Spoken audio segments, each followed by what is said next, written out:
So, back during the Nazi era, this was in 1943, right? I mean, you know, the war was on.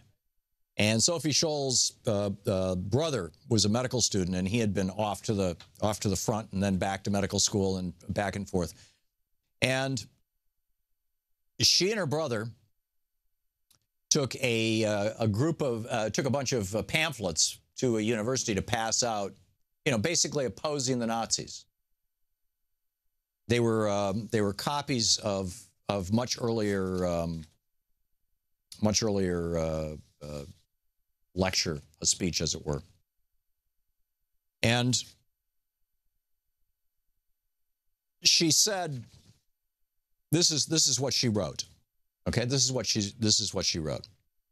The real damage is, in fact, let me tell you the end story. This woman, Sophie Scholl, she was put on trial on February 22nd, 1943, in the Volksgerichtshof, the Nazi People's Court, and sentenced to death, and was executed by guillotine in Stadthelm prison a few weeks later.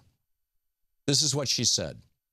The real damage is done by those millions who want to survive. The honest men who just want to be left in peace. Those who don't want their little lives disturbed by anything bigger than themselves. Those with no sides and no causes. Those who won't take measure of their own strength for fear of antagonizing their own weakness. Those who don't like to make waves or enemies. Those for whom freedom, honor, truth, and principles are only in literature. Those who live small, mate small, die small.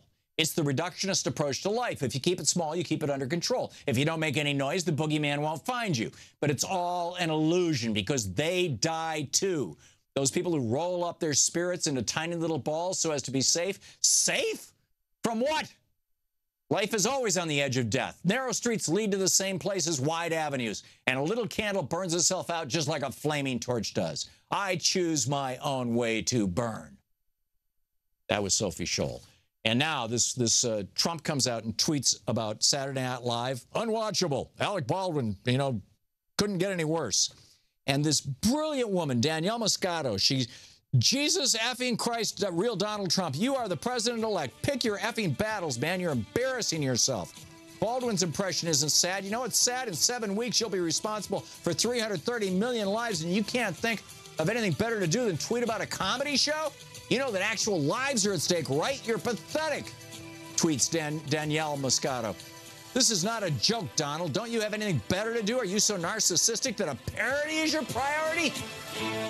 You're listening to the Thom Hartmann program. Call 202-808-9925. She goes on, do you know how many trans people were murdered since Election Day? Do you know how many veterans killed themselves? And it goes on and on.